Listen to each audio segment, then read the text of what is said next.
Okay, so you can hear me even better. Right.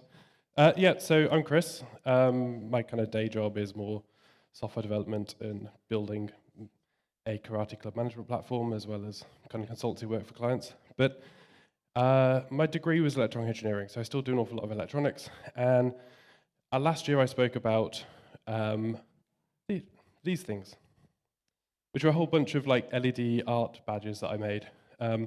And the collection has grown somewhat. I've made a couple of custom commissions, we could say, although I didn't make any money off it, so it's not really a commission, is it? But for a friend over in the US. So she was really into a particular band, and she'd seen my stuff from a Postgres conference. So I also spend an awful lot of time in the Postgres community, going to lots of Postgres conferences, which is why all the elephants. So some of these are actually based on the logos for the Netherlands Postgres conference. So there's quite a lot of these things now. But where did it all start? So all this kind of started with about 4 or 5 years ago. My mum wanted to go and do a fused glass workshop together as a family. And searching around for inspiration for that, I kind of came across this, which is like an Art Deco kind of glass pendant. And I had that very natural reaction that some people in the room might resonate with, going, well, that could be a PCB. So this is kind of where it started. I had that kind of random little idea of, well, I can actually do this and make this from a PCB and kind of get that kind of artwork effect.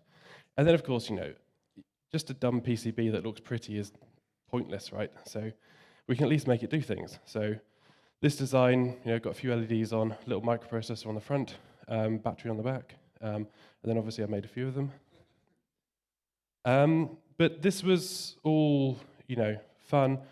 And then it kind of kicked off, well, my involvement with Postgres, and let's make some for the kind of Postgres world. So I then did some elephants. And now to explain where this all kind of comes from. So in terms of the PCB, we have the main color, which is what we call the solder resist. So that's what stops solder going everywhere when the boards are assembled. So in this particular case, you can usually choose like 5 or 6 different color options when you get stuff manufactured. So in this particular instance, it's a black PCB with a black solder mask, a solder resist. The kind of gold bands are actual real gold. They are effectively copper that's been exposed and then gold plated. So that's a pretty common process in PCB manufacturing for signal integrity and stuff like that. Now, obviously, we've got a few bits of white here and there, which are from the kind of silk screens. This is what's usually used for the component names on everything. So you'll also notice there's not any component names there and stuff. So actually the PCB manufacturer doesn't care about that too much. And then on this particular design, which was the very first one, it had a CPU again on the front. Now, for this, it's basically a custom design for every single badge, which kind of slows things down. So later on, I kind of moved to more of a modular approach. So how do we go about getting all those LEDs processed, handled by one fairly small microprocessor? So the microprocessor itself has only got like 16 I/O pins, but if you count, we've got about 60 LEDs. Well, this is where we get into the joys of matrix LEDs. So effectively, we have 6 columns and 10 rows. So that allows us to connect 60 LEDs between those kind of column and rows. So this now allows the LEDs to all be individually controllable by turning a row on and turning a column off, effectively. So the columns, the reason we have 6 columns is because the particular microprocessor here has 6 PWM channels. So all of the LEDs are PWM controlled, so we can do brightness control. So this allows us to then kind of have a uniform brightness that's kind of set at the level across everything, and we can still control each individual LED and program all these kind of patterns in.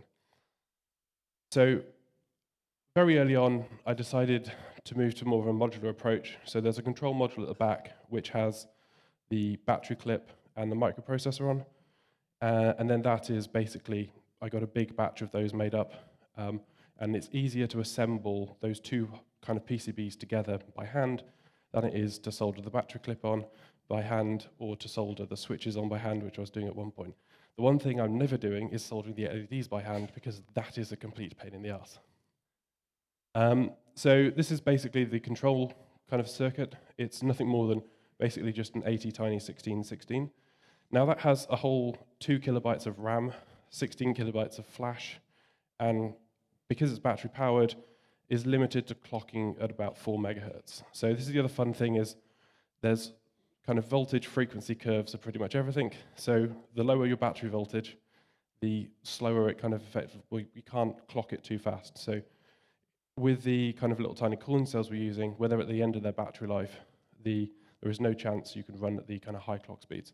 So that also limits a few things, but it's not been a problem. Now, how do we store all of the different programs? So there's all these different patterns for the LEDs. Some of the badges have got 100 plus different LED patterns and combinations that go on. And this is all basically stored in a custom opcode engine. So all of the programs are basically just byte arrays of this particular value. So for example, OX05 means turn LED 3 on. Now, this is actually very efficient. So first off, I was defining everything as kind of hard code, and it's amazing how much storage space that takes. This takes way less storage space, and when you've only got 16K, about 10K of that is just all the software to make it work. There's only about 6K left for patterns, so you want something as space efficient as possible. So effectively, this is all designed to use single byte encoding for the most common operations. So there is actually, this is my kind of full set of opcodes. So we've got an opcode like flash and LED, turn a matrix line on or off. We've got things like PWM control. We've got some very basic loop support. So it's not Turing complete by any stretch of imagination, but it doesn't need to be. And then, of course, the next logical step here is, well, I'll write an assembler. So originally, I was assembling these programs using C macros inside the C header files directly. But that kind of limits kind of a lot of what you can do easily. So I wrote an assembler, which is all actually web-based. So I effectively built a complete web simulator and assembler. So you can write all of the programs. And the other thing is you can do is you can click on these LEDs and it will emit the very basic instructions. So if you click on an LED, it will emit the instruction to flash it. If you right-click it, it'll do like toggling the row on and off. And if you middle-click it, it'll turn the column on and off. So you can actually program stuff really quite easily visually this way. And it's got a full mode to run and simulate, and you can see what's going on with the kind of registers inside the little tiny opcode VM. Now, this is basically where I got to last year. So some of the other fun little side quests that have happened over the last year has been, can we add RGB LED support? Now, so the reason for this was I kind of toying around with, I wanted to do a design that backlit something. So the idea is we have a PCB that doesn't have any solder resist on the back, so it's translucent, and then we can just kind of expose the bits we want to shine through. Now, I then also got asked to do, can you do something quick for a conference? So I kind of had some spare space on a panel, so I thought I'd give it a whirl. And it kind of works. It's not perfect, because there's just not really enough distance to diffuse all the light together properly. So under the hood, this board has got 20 RGB LEDs, because each RGB LED has 3 LEDs, so that's 60 in total. So it's effectively in 2 rings of 10, which are then spread out around the board. And maybe if the design was more correlated to the LED placements, it might work slightly better. But it was a fun little experiment. So kind of so that's the backside where you've got the front PCB, and then there's a little basically 3D printed ring that just spaces it together. And then at the electrical level, this is just 3 RGB LEDs connected so that the columns are driving each of the RGB channels. And then each row does allow us to turn on and off each of those kind of sets of RGB LEDs. And then, of course, we need to add more software support. So I introduced the concept of having color palettes, because just trying to choose random colors, it doesn't really work so well. So it's better to define a palette that you can then choose some colors that sort of work well for your design. And then it's easier to say in the code, well, select a random color palette or go through and iterate through the color palette. So added in some support to the opcode engine to be able to do all of this. And it works for the purpose of that badge. But what I'd really like to do is be able to support these things, which are addressable RGB LEDs. Now, everybody's come across Adafruit NeoPixel, but there's 2 big problems with this, which is all of the libraries to run it need quite a lot of code space. You also need quite a lot of RAM. So I've got about 2K of code space to try and fit this into now, and I've got less than a K of RAM to actually use. So you're not going to be able to run big, long strings. And the other thing is, don't really want to use the 50/50 RGB LEDs, but you can actually get basically 2mm square addressable RGB LEDs. But the bigger problem is they need 5 volts. So I designed another board that had a step-up boost converter on. So this is a fair bit of browsing around on LCSC, finding parts that JLC PCB will put, and implementing a very simple boost circuit. So we have 3 volts coming in, and then that'll and basically the battery voltage coming in, and that'll boost it up to 5 volts. So we always have a consistent 5 volt that we run those LED chains off. And then I was playing around with doing another event where one of the ideas was, we're basically trying a crafting workshop at a conference. So I can't have a soldering iron. So I thought I'd also play around with, can conductive thread work? And yes and no is the answer.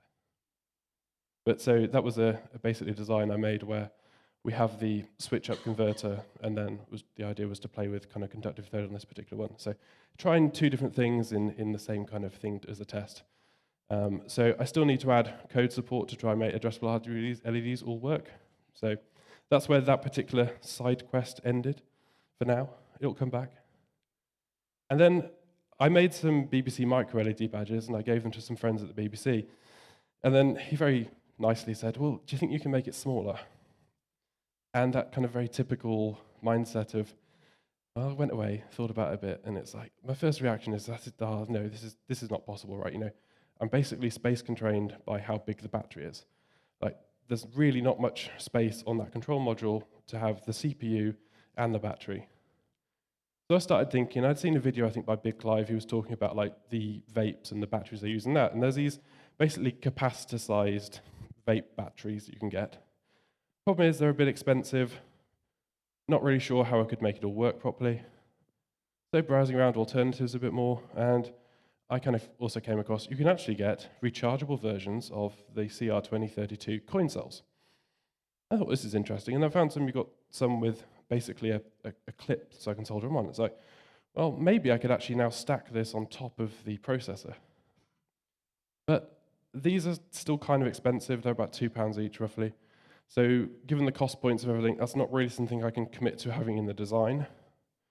So I kind of came up with this, where the idea is I can have the battery on one side that can then sandwich on top of the controller. And I think in the end, it should only be about 1.5 millimeters deeper than the whole thing, and being able to stack it into effectively almost half the kind of size. So it effectively sort of works like almost a postage stamp type form factor. So it's about, I think, about 25 millimeters square, 20 millimeters square. And that is basically literally as small as the battery clip. So I really can't get that particular one any smaller if my friend asks again. And then so we can see, like, assembled, the idea is, there's just some pins that run between the 2 boards, and then also allows us to put the actual badge pin on the back. So it'll be ever so slightly deeper, but potentially allows more interesting kind of designs. So that's a prototype that I need to send off and get made at some point over the next month or so. And as part of this as well, I still wanted to design in, can we use those rechargeable coin cells so that can be basically sold as an optional extra? And doing all the research into that, well, the main thing I need to be able to support those rechargeable coin cells is to have what's called an under-voltage lockout. So a lithium-ion battery, there's a threshold where you can't discharge it below. And a lot of browsing on LCSC, and funnily enough, it's a fairly common problem. So there's a whole series of basically chips that are just under voltage lockout comparators. So we just have standard potential divider across the battery voltage, and if that battery voltage drops below 2.5 volts, we basically disable the switch mode converter. So the whole system will then lock out, and this particular chip consumes nanoamps when it's in that kind of locked out state. So it's yet another component, a little tiny SOT23 to fit onto that module, but in theory, I can all support it, and it's all in that little design. So we've got the switch mode power supply, and then we've got the under voltage lockout chip, that U2 thing, and the main processor. So I think that's quite a neat little thing that I'm looking forward to playing with a bit more over the next few months.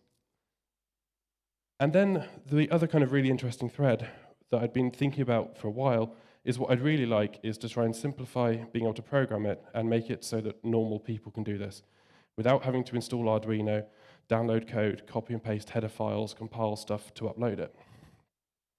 So, as I said, this is the kind of control module, and there's 3 pogo pins, pads, that have the programming line of the microprocessor on, 3 volt and ground. Now, one thought was web browsers have web serial. Well, Mozilla still doesn't properly have it, but thankfully it's finally actually coming. But I don't have enough pins to have full serial. Now, this programming pin here is the Atmel programming protocol for the AT-Tiny, which is a protocol called UDPI. And there are ways to emulate it with a standard serial adapter. So there's a whole Python thing that's part of the toolkit for Arduino that will basically turn a standard USB TTL dongle into a programmer for these particular chips. And the bit in this red box here is the only thing you actually need to make that work, which is a diode. So effectively, we just have a diode that's coupling the receive and transmit lines together, and that's enough to turn the little tiny cheap USB TTL dongle into a programmer for these AVR series microprocessors. And then, so I was kind of thinking, well, we've got this Python implementation. How feasible would it be to port it to JavaScript? And then I thought, I'll look around on the train back from FOSDEM this year, and it turned out that somebody had literally done it 2 weeks before me. So it was like, great, this is open source sort of in action. Somebody has had the same idea as me and has ported this thing. So that's one more barrier out of the way. So as I said, this was the kind of tool chain that we had at the moment where you kind of design your programs in the editor online, you download a C header file, compile it in Arduino, and upload it via Arduino. Now, what I basically want to do is get rid of those 2 steps. But there's obviously a software side of this problem. So I already mentioned that we have this kind of assembler which generates these big bytecode arrays. But another part of that is there's a table of contents. So there's all of the programs, and this was just done basically as a C array, C structure. So to be able to get to a situation where I can try and get rid of that compile step, what I want to do is take all of this and turn it into one massive byte array that the firmware can load, and it can read the table of contents, read all the programs, and do everything. So this is what I've turned it into. There's a little bit of a magic header at the top and a whole bunch of offsets, but that is basically all of the opcodes, all of the programs, all the table of contents for one of the badges. Like, it goes on quite a long way. It's about 6K's worth. But, that's the whole point. Now, with this, the idea is I can basically take the exported binary file from Arduino that's basically got a version this or a blank version in, and then find this 16-byte magic number and then just inject into the hex file, because in terms of the memory on the microprocessor, this is just a contiguous array in Flash. Which then goes into another little side quest of Intel hex files. So if you do an export of the firmware for your microprocessor, you will get an Intel hex file. Now, the first thing you'll notice is that's not very binary, and that's not very much a hex file. It's in plain text. And it's not even like it's just the contents of the ROM. Each of these lines is effectively the equivalent of a paper tape from when Intel first developed how to program flash control ROMs back in the 1970s.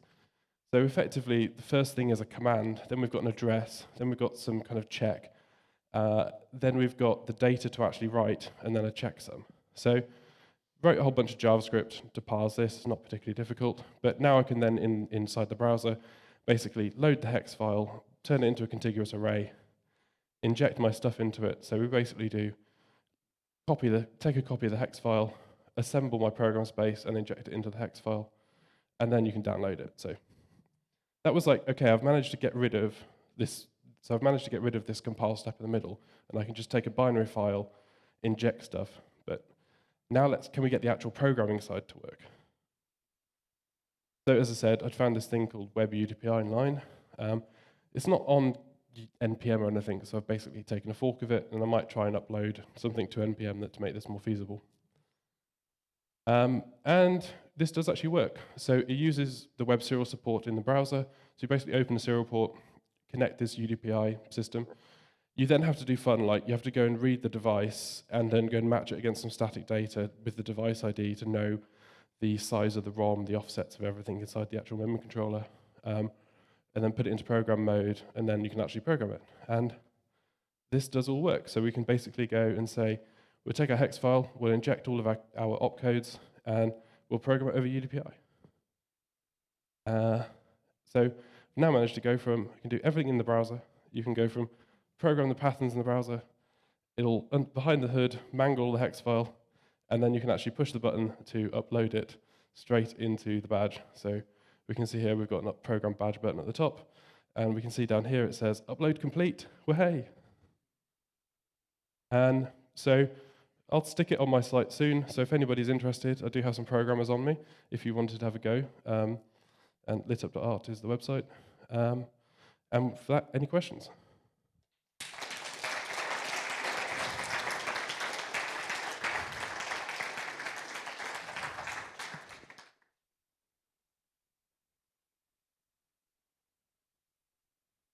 I think Terence has a question.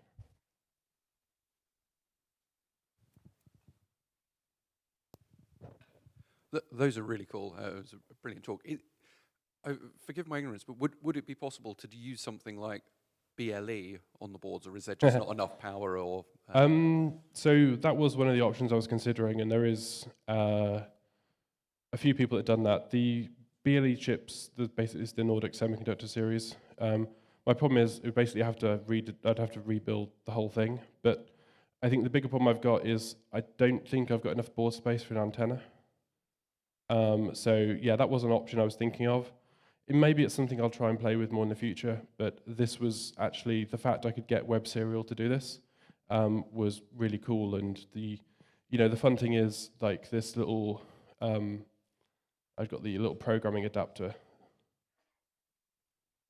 So this little tiny board here, the programming adapter, I mean, I basically just used up spare board space on the panels, because you're laying out these things, you've got to have a square panel. So when the badges are all different sizes and shapes, you end up with, there's always a little bit of space that's free. So that's how that kind of came about. It's literally 15 pence worth of components to make them. So that was always kind of like, well, the kind of lower hanging fruit way of doing it. But yeah, I mean, I'd love to try and get some kind of Bluetooth support. I mean, one of the other crazy ideas I've got is some of them have actually got infrared transmitters and receivers on, and I'd like to be able to get them to sort of do some presence detection or talking in some way, but trying to make that happen without turning TVs on and off at the same time is going to be the fun problem. Or maybe that could be a feature, right? You walk into a room and all the TVs turn off. But yeah.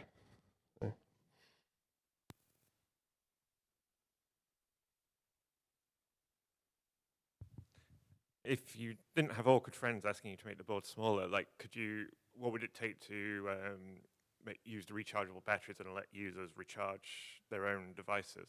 So that's something I want to move towards. So I want to move basically the standard module towards having the boost converter on it, because that does help with problems with, like, the blue LEDs always fade first because they require higher voltage, and it's basically the same voltage as the battery refresh.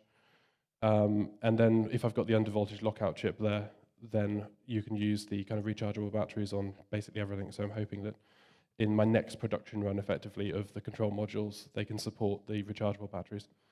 And the other thing I've been trying to design in, there's like pogo pins where hopefully I can have a charging interface as well. So the idea is you maybe can have like a desk hanger where you can hang it on that can recharge the battery or power it as a kind of statically rather than just burning through lots of batteries. But it's kind of all interesting, the differences between the chemistries and the power available and stuff. Like the rechargeable ones have less capacity than the non-rechargeable ones and all that kind of stuff, but they have a higher current draw, a support, and things like that. So like in everything in engineering, it's all trade-offs.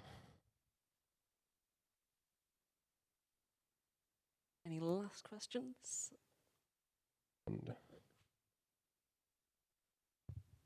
So you said you were trying to work out how you could kind of make it small and compactify it a bit.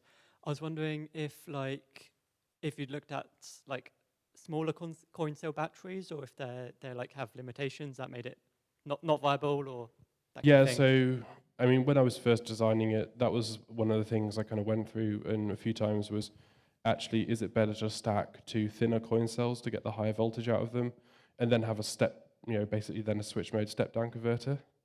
But you then lose out on kind of capacity. So the 2032s are quite a good balance of current draw you can pull from it, plus their actual storage capacity. Whereas everything is smaller, it probably wouldn't even last half an hour really, rather than at the moment they seem to be able to last a couple of days. Well, no, about 12 hours, I think. But yeah, it's all that trade-off of the bigger the space, then there's more space for the kind of lithium, effectively, and it kind of got more capacity in